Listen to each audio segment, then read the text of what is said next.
गीता अध्याय 4 श्लोक 6।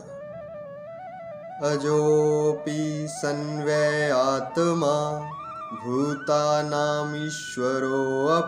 सन् प्रकृतिं स्वामधिष्ठाय संभवाम्यात्म मायया। अर्थात मैं अजन्मा और अविनाशी स्वरूप होते हुए भी, अहम अजः अव्ययात्मा सन अपि होते हुए भी तथा समस्त प्राणियों का ईश्वर होते हुए भी, भूतानाम ईश्वरः सन अपि और स्वाम प्रकृतिम अधिष्ठाय अपनी प्रकृति को अधीन करके अपनी योग माया से प्रकट होता हूँ। आत्म माया संभवामि, अपनी योग माया से प्रकट होता हूँ। भगवान कहते हैं कि मैं अजन्मा हूँ और अविनाशी हूँ, अविनाशी स्वरूप हूँ। मेरे स्वरूप का कभी विनाश नहीं होता है और ना ही मेरा स्वरूप कभी जन्म लेता है। ये होते हुए भी और समस्त प्राणियों का ईश्वर होते हुए भी, अपि भूतानाम ईश्वरः, समस्त प्राणियों का ईश्वर अर्थात सब प्राणियों को मैं ही प्रकट करता हूँ। सब प्राणियों का मालिक, स्वामी, सृष्टा मैं ही हूँ। अर्थात ना मैं कभी जन्म लेता हूँ, न कभी मैं विनाश को प्राप्त होता हूँ और सभी प्राणियों की रचना भी मैं ही करता हूँ। इतना सब कुछ होते हुए भी अपनी प्रकृति को अधीन करके अपनी योग माया से प्रकट होता हूँ। स्वाम प्रकृतिम अधिष्ठाय आत्माया संभवामि। अब इसका क्या अर्थ है? अपनी प्रकृति अर्थात जो रचना करने की मूल शक्ति है, जिससे जगत बनता है, जिस मूल तत्व से जगत बनता है, उसको अपने अधीन करके अपनी योग माया से, और जिस शक्ति से जगत की मैं रचना करता हूँ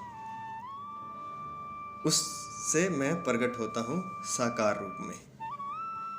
इसे ऐसा समझ सकते हैं, कुम्हार एक घड़ा बनाता है तो मिट्टी वह मूल तत्व है और जो उसको बनाने की शक्ति है वह हाथ मान लीजिए, तो वह एक तरह से योग माया है। वह एक शक्ति है, वो हाथ है उसके, वो एक शक्ति है जिससे घड़ा बनेगा, लेकिन घड़े बनाने के लिए जो मूल तत्व चाहिए वो मिट्टी है। तो भगवान यहाँ कह रहे हैं कि वह जो मूल तत्व है जिससे संसार बनता है, वह प्रकृति, उसको मैं अपने अधीन करके अर्थात उससे और अपनी योग माया से, और जो शक्ति है जिससे मैं, मेरी एक शक्ति जिससे मैं पूरा संसार रचता हूँ, जिसे योग माया यहाँ कहा गया है, उससे मैं प्रकट होता हूँ। अर्थात स्वयं ही स्वयं को प्रकट करता हूँ। इसे समझने के लिए एक उदाहरण लेते हैं। एक बीज हम जमीन में बो देते हैं, उसमें से अंकुर निकलता है और समय पाकर एक बहुत बड़ा वट वृक्ष बन जाता है।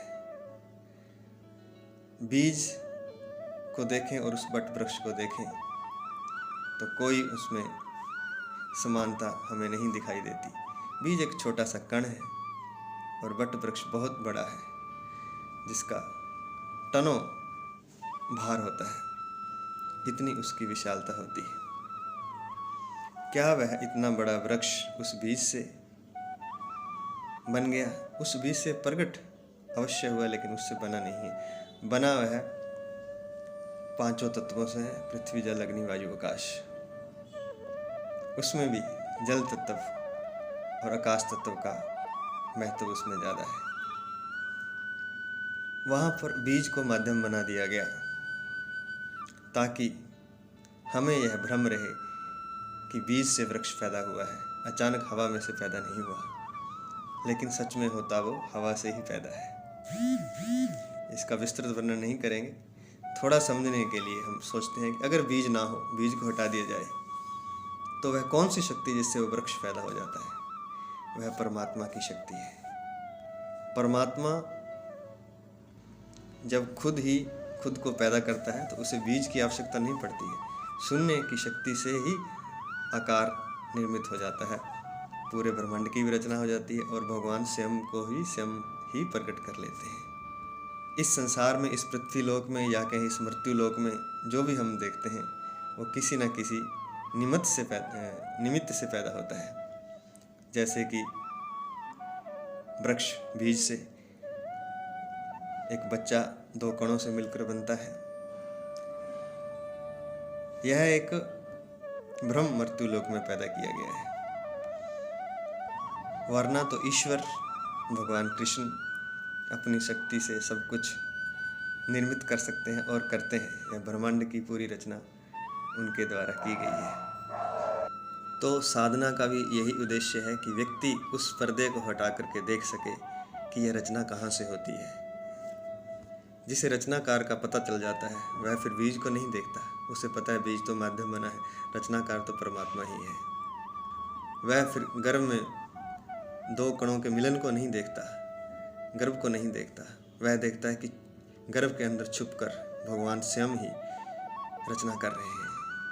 वह फिर किसी की मृत्यु होने पर रोता नहीं है, उसे पता है कि भगवान स्वयं ही उस आत्मा को उस शरीर से निकालकर एक दूसरे शरीर में निर्मित कर रहे हैं या दूसरे शरीर में प्रतिस्थापित कर रहे हैं। जो परमात्म तत्व को जान लेता है वह अपने घर पर पुत्र पैदा होने पर फिर यह नहीं कहता कि यह मेरा पुत्र है। वह जानता है कि यह परमात्मा की ही रचना है, यह मेरा नहीं है, मेरे द्वारा आया अवश्य है मुझे भ्रम पैदा करने के लिए, मुझे मोह में डालने के लिए, लेकिन ये रचना परमात्मा की है, उसी का है, उसी ने जन्म दिया है और वही एक दिन इसे ले भी जाएगा।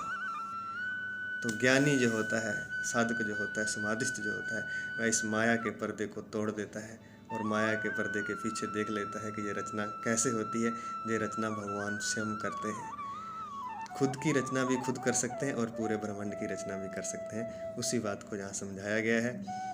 गुरु नानक देव भी कहते हैं, एकमकार सतनाम कर्ता पुरख निर्भो निर्वैर अकाल मूर्त अजूनी सैभंग गुरु प्रसाद। जहाँ जो अजूनी सैभंग शब्द आया है उसको कह सकते हैं अजूनी स्वयंभू। हिंदी में अजूनी है अर्थात अजन्मा है, और स्वयंभू, स्वयंभू का मतलब है खुद ही खुद को पैदा करने वाला। तो ईश्वर भगवान कृष्ण खुद ही खुद को पैदा करने वाले हैं।